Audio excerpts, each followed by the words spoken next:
बिस्तरा कौन समेटेगा? जो समझ जाएगा कि मुझे इस सराय में से जाना है, वो जाने की अपनी तैयारी करे। महापुरुष कहते हैं जब हम सबको चलना ही है तो चलने की तैयारी कर लो, और जो पहले से तैयार न थे वो पछता पछता कर चले। जब हम सबको एक दिन चलना है तो चलने की तैयारी करना चाहिए कि नहीं? जानते हैं होटल में 2 दिन ठहरना है तो पूरा सामान भी नहीं निकालते कि उतना ही सामान निकालो जितना फिर बटोरना पड़ेगा। ऐसी दुनिया एक सराय है, इस सराय में कोई समेटत बिस्तरा, कोई बिस्तरा समेट रहा है, अर्थात जाने की तैयारी कर रहा है। वो कर्म तैयार कर रहा है जो सहयोग करे, बैग लगा रहा है, तैयार। आगे जो सफर में काम आने वाली चीजें हैं उनकी तैयारी कर रहा है, लेकिन कोई और अभी बिछा रहा है, फैला रहा है। तो अपने दिल से पूछो, क्या बिस्तरा समेट रहे हैं या फैला रहे हैं? क्या कर रहे हैं? ये भी और बिल्डिंग बना लो, इतना ये और कर लो, इतना वो कर लो। ये बिस्तरा बिछाना, फैलाना। महापुरुष कहते समेटो। अगर बैग सामान समेटे नहीं रहेंगे तो एकाएक ट्रेन आ जाएगी, फिर क्या होगा? कभी कभी आप स्टेशन पर देखते हैं भागते भागते गिर पड़ते हैं, ट्रेन भी छूट जाती है। छूटती क्यों?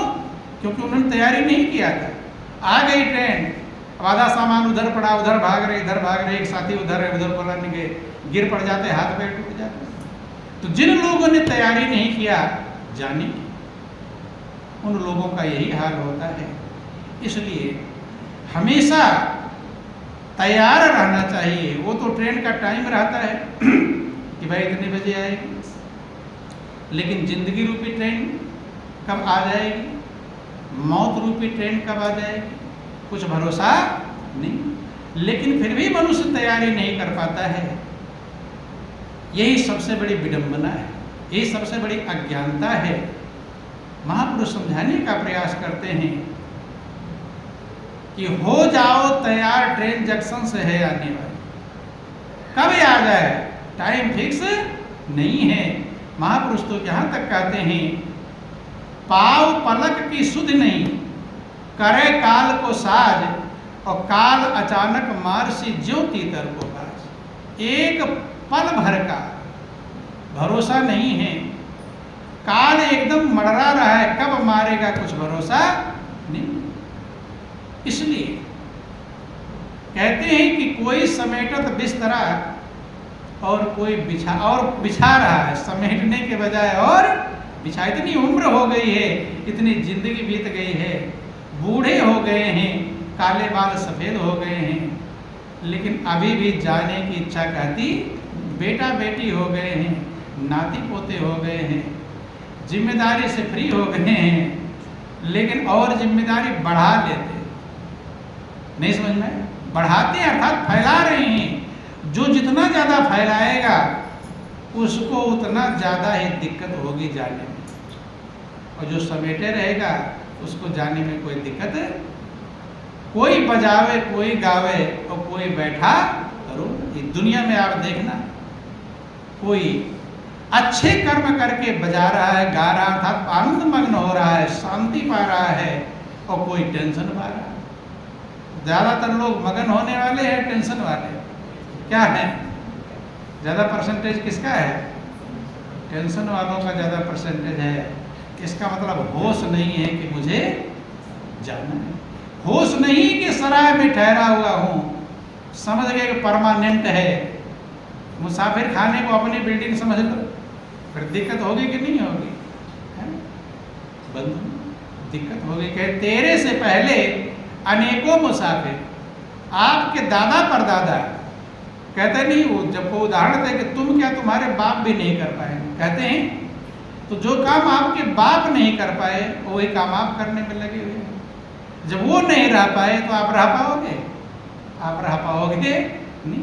बाप के बाप भी नहीं कर पाए, कोई यहाँ रह नहीं पाया, लेकिन अब उनके नाती पोते रहने में लगे हुए कि हम रह जाएंगे। ये बहुत बड़ी भूल है बंधु। मुसाफिर खाने में कोई दिक्कत कुछ नहीं है, ठहरो, लैट्रिन बाथरूम का प्रयोग, पंखा चलाओ, कुर्सी मेज का सबका प्रयोग करो, लेकिन बस कब्जा मत जमाना। क्या मत जमाना? जाते समय पंखा खोल कर ले जाने लगे, तो जो आते समय स्वागत किया था होटल का मैनेजर, और जाते समय पंखा देख लेगा छिपा कर ले जा रहा है तो क्या करेगा? पुलिस को बुलवाएगा और जेल में डलवा देगा। जो भी लोग कब्जा किए, कब्जा करने का प्रयास किए, वे 84 लाख रुपए जेल में पहुंच गए। कहाँ पहुंच गए? जेल में। कि तेरे से पहले अनेकों मुसाफिर आए, कमाए और खाए चले गए, न खुद ही रहे न गए साथ लेकर, और तुम भी ले जाने की कोशिश न करो। उसी कोशिश में सब लगे हुए हैं, कितना इकट्ठा कर ले, कितना बटोर ले, कितना वजन ज़्यादा हो जाए, कि दूर का सफ़र है फिर बोझ क्यों बढ़ाना। न जाने कितना लंबी दूरी का सफ़र है। जब आप कहीं सफ़र में जाते हैं तो हल्का वजन ले जाना चाहते हैं कि ज़्यादा? कैसा ले जाना चाहते हैं? ज़्यादा वजन? 2-4 पत्थर कोई बांध ले जाओगे कि भाई बहुत दूर जाना है? कम से कम सामान ले जाते, क्योंकि ढोना पड़ेगा, लाद कर ले। तो ये तो 100-200 हज़ार किलोमीटर जाना होगा, तब आप सामान कम लेते, वजन कम लेते हैं। अब जब यहाँ से जाएंगे तब वो दूरी कम है कि लंबी दूरी है? वो लंबी दूरी, लेकिन वजन बढ़ा रहे हैं। क्या कर रहे हैं? बोलो वृंदावन बिहारी लाल कि लंबा मार्ग दूर घर और विकट पंथ बहुमार, कहो संतों क्यों पाइए दुर्लभ हरि दीदार। लंबा मार्ग है, विकट पंथ है, कठोर रास्ता, कठिनाई वाला रास्ता है, घर दूर है, लेकिन वजन बढ़ा। वजन को हल्का करना चाहिए, अर्थात मोह ममता आसक्ति का जो वजन है, इसको हल्का करने का प्रयास करना चाहिए। जिसके पास हल्का वजन रहेगा, सफ़र में भी आप देखते होंगे, जो एक छोटा सा बैग लेकर जाता है, फटफट फटफट चला जाता है, और जो ज़्यादा सामान वो धक्का दे रहा है, पसीने पसीने हो रहा, पसीने होता है कि नहीं? वो बेचैन है, व्याकुल है। तो महापुरुष कहते हैं कि इस सराय के बीच मुसाफिर क्या क्या तमाशा हो रहा। इस सराय के बीच मुसाफिर क्या क्या तमाशा हो रहा। कोई लगावत है सुगंधी, कोई मैला ढो रहा। कोई लगावत है सुगंधी, कोई मैला ढो रहा।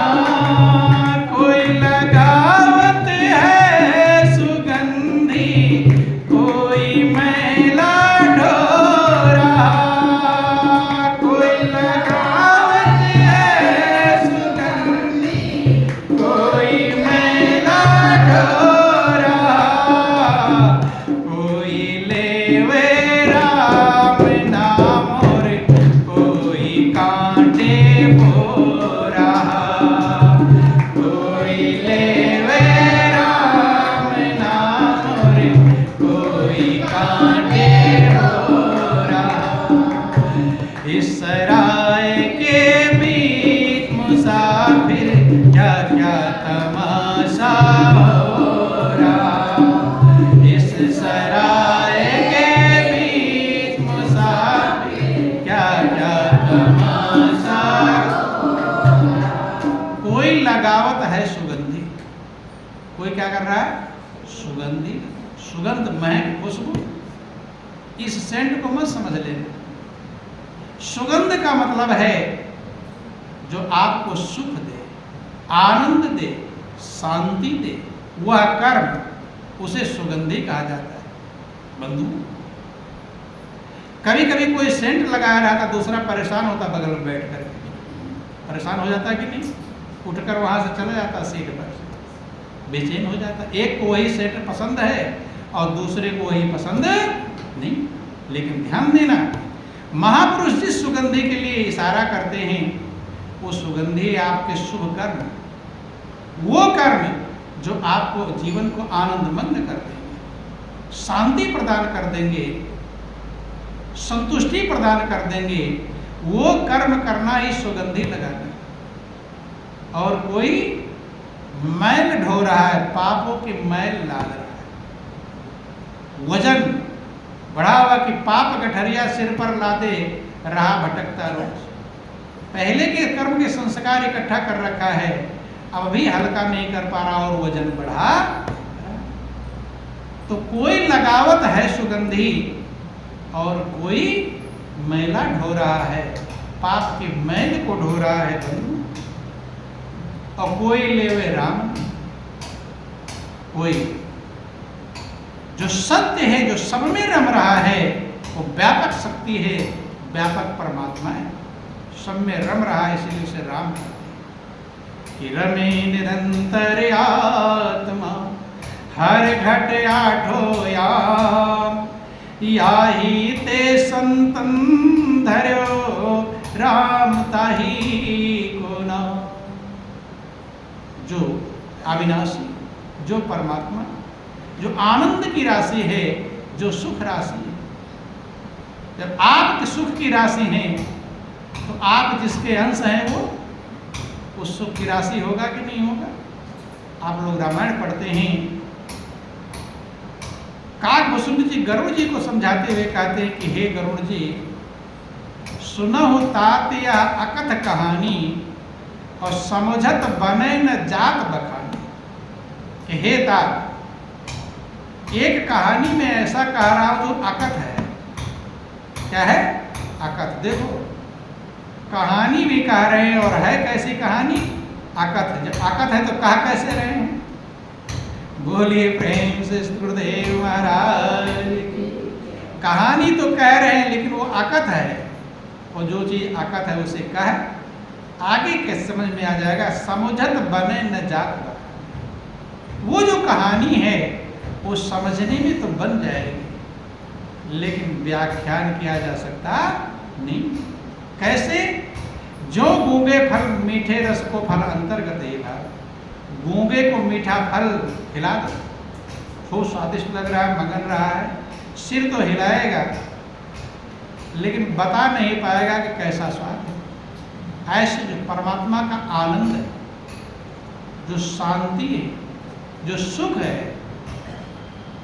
वो जिसने भी पाया सिर्फ उधर ले जाने का प्रयास किया, वो पाओगे आप तब जब अनुभव करो। वो देने वाली कोई चीज नहीं। संत महापुरुष उधर आपको लेकर जाते हैं। क्या करते हैं? ले यहां दे नहीं सकते, दिखा नहीं सकते। आप जब अनुभव करोगे तब उस सुख और आनंद को समझ में आए। जैसे अभी यहाँ आपको कोई गंगा में नहलाना चाहे तो डुबकी लगवा सकता है, यहाँ नहीं लगवा पाएगा। यही कह सकता कि भाई गंगा में नहाना बड़ा आनंद है, अच्छा है, मगन है, तमाम सारी महिमा गाएगा, लेकिन डुबकी यहाँ नहीं लगेगी। वो आनंद कहाँ पाओगे? जब आप उसका भरोसा करके, विश्वास करके और गंगा तक चले जाओगे। कहाँ तक चले जाओगे? गंगा। जितनी गर्मी है, व्याकुलता है, तपन से बेचैन हो रहे हो, गंगा में डुबकी लगाते ही वो सारी तपन, गर्मी, व्याकुलता गायब हो जाएगी। लेकिन डुबकी कहाँ? ना बातों से लगा पाओगे और ना यहाँ लगा पाओगे, वहीं जाना पड़ेगा। ऐसे ही महापुरुष कहते हैं कि सुनहु तात या अकथ कहानी, समझत बने न जात। जब आप समझ जाओगे तब उसका आनंद पाओगे। इसका बखान किया जा सकता नहीं।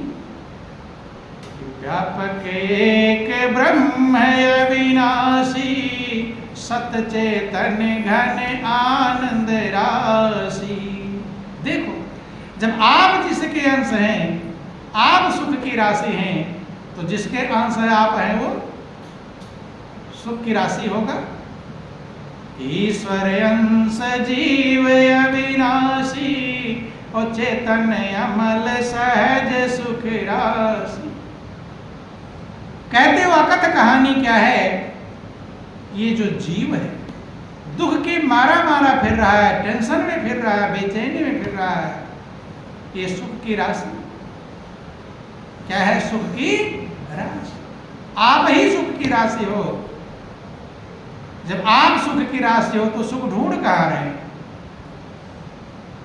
दौड़ रहे इधर से उधर। और आप क्या हैं?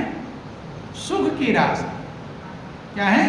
सुख की राशि हैं और ढूंढ कर रहे हैं, सुख ढूंढ रहे हैं बंधु।